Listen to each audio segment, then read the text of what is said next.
Hi ಎಲ್ರಿಗೂ ನಮಸ್ಕಾರ. ನೀವು ನೋಡ್ತಾ ಇದ್ದೀರಾ ಲಕ್ಕೇಶ್ ಯಶ್ ಯೂಟ್ಯೂಬ್ ಚಾನಲ್. ಇವತ್ತಿನ ವಿಡಿಯೋದಲ್ಲಿ 99 ಕನ್ನಡ ಮೂವಿನ ನಾನು ರಿವ್ಯೂನ ಮಾಡ್ತಾ ಇದ್ದೀನಿ. ಸಿನಿಮಾ ಬಂದು ಆಲ್ರೆಡಿ ಒಂದು ತಿಂಗಳು ಮೇಲಾಗಿದೆ. ಇವಾಗ ಏನಕ್ಕೆ ರಿವ್ಯೂ ಮಾಡ್ತಾ ಇದ್ದೀನಿ ಅಂತಂದರೆ ಸಿನಿಮಾ ಆ ರೇಂಜಿಗಿದೆ. ನಿಮಗೆ ಗೊತ್ತಿರೋಗೆ ನಾನು ಯಾವುದಾದ್ರೂ ಒಂದು ಸಿನಿಮಾನ ರಿವ್ಯೂ ಮಾಡೋದು ಏನಕ್ಕಪ್ಪ ಅಂತಂದರೆ ಸಿನಿಮಾ ಚೆನ್ನಾಗಿರಬೇಕು. ಆ ಒಂದು ಸಿನಿಮಾ ಚೆನ್ನಾಗಿದ್ದರೆ ನಾನು ಖಂಡಿತವಾಗ್ಲೂ ರಿವ್ಯೂ ಮಾಡ್ತೀನಿ. ಸಿನಿಮಾ ಚೆನ್ನಾಗಿದ್ದರೆ ಏನಕ್ಕೆ ರಿವ್ಯೂ ಮಾಡ್ತೀನಿ ಅಂತ ನೀವು ಕೇಳ್ಬೋದು. ಸಿನಿಮಾ ಚೆನ್ನಾಗಿದ್ದಾಗ ಆ ಒಂದು ಕೆಲಸನ ನಾವು ಒಂದು ಪ್ರಮೋಟ್ ಮಾಡೋ ರೀತಿ ಆಗ್ಬೋದು, ಏನೋ ಒಂದು ಜನಗಳಿಗೆ ತಲುಪೋ ರೀತಿ ನಾವು ಒಂದು ವೀಡಿಯೋ ಮಾಡಿ ಹಾಕಿದ್ರೆ ಜನಗಳಾದರೂ ಆ ಸಿನಿಮಾನ ನೋಡಿಲ್ಲದಾದರೂ ನೋಡೋದಕ್ಕೆ ಪ್ರಯತ್ನ ಪಡ್ತಾರೆ. ಆ ಒಂದು ಕಾರಣಕ್ಕೆ ಚೆನ್ನಾಗಿರುವಂಥ ಸಿನಿಮಾಗಳಿಗೆ ನಾನು ರಿವ್ಯೂನ ಮಾಡ್ತಾ ಇರ್ತೀನಿ. ಈ ಸಿನಿಮಾ ನನಗೆ ತುಂಬ ಇಷ್ಟ ಆಯಿತು. ಕಾರಣಾಂತರಗಳಿಂದ ನಾನು ಫಸ್ಟೇ ಸಿನಿಮಾ ನೋಡೋದಕ್ಕಾಗಿರಲಿಲ್ಲ. ಒಂದು ತಿಂಗಳಾದಮೇಲೆ ನಾನು ಸಿನಿಮಾ ನೋಡಿದ್ದೀನಿ. ಬಟ್ ಸಿನಿಮಾ ಅಂತೂ ಯಾವ ರೀತಿ ಇದೆ ಅಂತಂದರೆ ಹೇಳ್ತಾ ಹೋಗ್ತೀನಿ. ಪ್ರತಿಯೊಂದೂ ಸಿನಿಮಾ ಹೇಗಿದೆ, ಸಿನಿಮಾ ಆ್ಯಕ್ಟಿಂಗ್ ಹೇಗೆ ಮಾಡಿದ್ದಾರೆ ಗೋಲ್ಡನ್ ಸ್ಟಾರ್ ಗಣೇಶ್ ಅವರು, ಪ್ರತಿಯೊಂದೂ ಹೇಳ್ತಾ ಹೋಗ್ತೀನಿ. ಬಂದ್ಬಿಡುತ್ತೆ ನಿಮಗೆ ಕೇಳ್ತಾ ಇದ್ದರೆ. ಹೇಳ್ತೀನಿ. ಅದಕ್ಕಿಂತ ಮುಂಚೆ ನೀವೇನಾದರೂ ಫಸ್ಟ್ ನಮ್ಮ ಯೂಟ್ಯೂಬ್ ಚಾನಲ್ ವಿಡಿಯೋ ನೋಡ್ತಾರೆ ಸಬ್ಸ್ಕ್ರೈಬ್ ಮಾಡ್ಕೊಳ್ಳಿ. ಜೊತೆಗೆ ವಿಡಿಯೋ ಇಷ್ಟ ದಯವಿಟ್ಟು ಒಂದು ಲೈಕ್ ಮಾಡಿ ಅಂತ ಹೇಳ್ತಾ ಇವತ್ತಿನ ವಿಡಿಯೋನ ಶುರು ಮಾಡೋಣ. ಬನ್ನಿ ಶುರು ಮಾಡೋಣ. ಈ ಸಿನಿಮಾ ಬಂದು ರೀಮೇಕ್ ಸಿನಿಮಾ. ತಮಿಳಲ್ಲಿ 96 ಮೂವಿ ಅಂತ ಬಂತು. ಆ ಸಿನಿಮಾನ ಕನ್ನಡಕ್ಕೆ 99 ಮೂವಿ ಅಂತ ಕನ್ನಡದಲ್ಲಿ ಮಾಡಿದ್ದಾರೆ.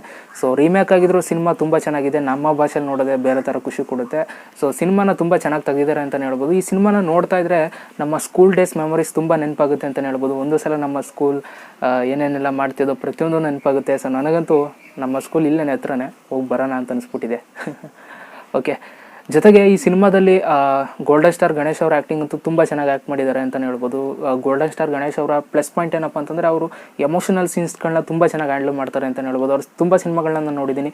ಮುಗುಳ್ನಗೆ ಆಗ್ಬೋದು, ಮುಂಗಾರು ಮಳೆ, ಈ ಥರ ಸಿನಿಮಾಗಳು ತುಂಬ ನನಗೆ ಇಷ್ಟ. ಆ್ಯಕ್ಚುಲಿ ಫೀಲಿಂಗ್ ಇರುವಂಥ ಸಿನಿಮಾಗಳು ಕಂಡ್ರೆ ನಂಗೆ ತುಂಬ ಇಷ್ಟ. ಇವರು ತುಂಬ ಚೆನ್ನಾಗಿ ಆ್ಯಕ್ಟ್ ಮಾಡ್ತಾರೆ ಅಂತಲೇ ಹೇಳ್ಬೋದು. ಈ ಸಿನಿಮಾದಲ್ಲಿ ತುಂಬ ಎಮೋಷನಲ್ ಆಗಿ ತುಂಬ ಚೆನ್ನಾಗಿ ಆ್ಯಕ್ಟ್ ಮಾಡಿದ್ದಾರೆ. ಜೊತೆಗೆ ಈ ಸಿನಿಮಾದಲ್ಲಿ ಜಾಸ್ತಿ ಮ್ಯೂಸಿಕ್, ಬ್ಯಾಕ್ಗ್ರೌಂಡ್ ಮ್ಯೂಸಿಕ್ ಇಲ್ಲ. ಈ ಸಿನಿಮಾದಲ್ಲಿ ತುಂಬ ಸೌಂಡ್ ಇಲ್ಲ, ಜಾಸ್ತಿ ಸೈಲೆಂಟಾಗಿರುತ್ತೆ. ಆ ಸೈಲೆಂಟಾಗಿರುವಂಥ ಪ್ಲೇಸಲ್ಲಿ ತುಂಬ ಮಾತಾಡ್ತಾರೆ. ಆ ಮಾತಾಡುವಂಥ ಕಮ್ಯುನಿಕೇಷನಲ್ಲಿ ಬರುತ್ತಲ್ಲ ಸೀನ್ಗಳು ಸಖತ್ತಾಗಿದ್ದಾವೆ ಅಂತಲೇ ಹೇಳ್ಬೋದು. ಯಾವುದೇ ರೀತಿ ಮ್ಯೂಸಿಕ್ ಇಲ್ಲ ಜಾಸ್ತಿ. ನನಗೆ ತುಂಬ ಇಷ್ಟ ಆಯಿತು. ಒಂಥರ ನಾಯ್ಸು, ನನಗೆ ಸೌಂಡ್ ಕಂಡ್ರಾಗಲ್ಲ. ಮ್ಯೂಸಿಕ್ ಇರಬೇಕು ಎಂಥ ಸಿನಿಮಾಗಳಿಗೆ ಅಂತಂದರೆ ಫುಲ್ಲು ಮಾಸ್ ಇರುವಂಥ ಸಿನಿಮಾಗಳು ಮ್ಯೂಸಿಕ್ ಇರಲೇಬೇಕು. ಬಟ್ ಇದು ತುಂಬ ಎಮೋಷನಲ್ ಸಿನಿಮಾ ಅಲ್ವಾ. ತುಂಬ ಸೈಲೆಂಟಾಗಿರುತ್ತೆ. ಅವರು ಒಂದೊಂದು ಮಾತು ಕೂಡ ಎಷ್ಟು ಫೀಲ್ ಆಗುತ್ತೆ ಅಂತಂದರೆ ಆ ರೀತಿ ಇದೆ ಸಿನಿಮಾ. ಒಂದು ಸಲ ಸಿನಿಮಾ ನೋಡಿ, ಯಾರೆಲ್ಲ ಸಿನಿಮಾ ನೋಡಿಲ್ಲ. ಜೊತೆಗೆ ಇದರಲ್ಲಿ ಭಾವನಾ ಅವರ ಆ್ಯಕ್ಟಿಂಗ್ ಬಗ್ಗೆ ನಾನು ಮಾತಾಡಲೇಬೇಕು. ಭಾವನಾ ಅವರು ಆ್ಯಕ್ಟಿಂಗ್ ಅಂತೂ ತುಂಬ ಚೆನ್ನಾಗಿ ಮಾಡಿದ್ದಾರೆ. ನನಗಂತೂ ತುಂಬ ಸೀನ್ಗಳಲ್ಲಿ ಅವ್ರ ಆ್ಯಕ್ಟಿಂಗಿಂದನೇ ನಾನು ತುಂಬ ಹತ್ತುಬಿಟ್ಟಿದ್ದೀನಿ ಆ್ಯಕ್ಚುಲಿ ಹೇಳಬೇಕು ಅಂತಂದರೆ ಸಿನಿಮಾ ನೋಡಬೇಕಾದ್ರೆ. ಅದರಲ್ಲೂ ಲಾಸ್ಟಲ್ಲಿ ಅವರು ಬಿಟ್ಟೋಗುವಂಥ ಸಂದರ್ಭ ಬರುತ್ತೆ ಲಾಸ್ಟ್ ಸೀನಲ್ಲಿ. ಆ ಸೀನಲ್ಲಿ ಅವರು ಹೀರೋ ಅಂತಂದರೆ ಗೋಲ್ಡನ್ ಸ್ಟಾರ್ ಗಣೇಶ್ ಅವರು ಹಿಂಗೆ ಕಣ್ಣು ಮುಚ್ಚಿಬಿಟ್ಟು ಹೇಳ್ತಾರೆ. ಆ ಸೀನಂತೂ ನನಗೆ ಎಷ್ಟು ತಡ್ಕೊಳಕ್ಕಾಗಿಲ್ಲ, ನನಗೆ ತುಂಬ ಫೀಲ್ ಆಗಿಬಿಡ್ತು. ಆ ರೀತಿ ಅಷ್ಟು ಇನ್ವಾಲ್ವ್ ಆಗಿಬಿಟ್ಟಿದೆ ಆ ಫಿಲಮಲ್ಲಿ. ಅಷ್ಟು ತುಂಬ ಚೆನ್ನಾಗಿ ಫೀಲ್ ಕೊಡುತ್ತೆ ಆ ಸಿನಿಮಾ ನೋಡ್ತಾ ಇದ್ರೆ ನೀವು.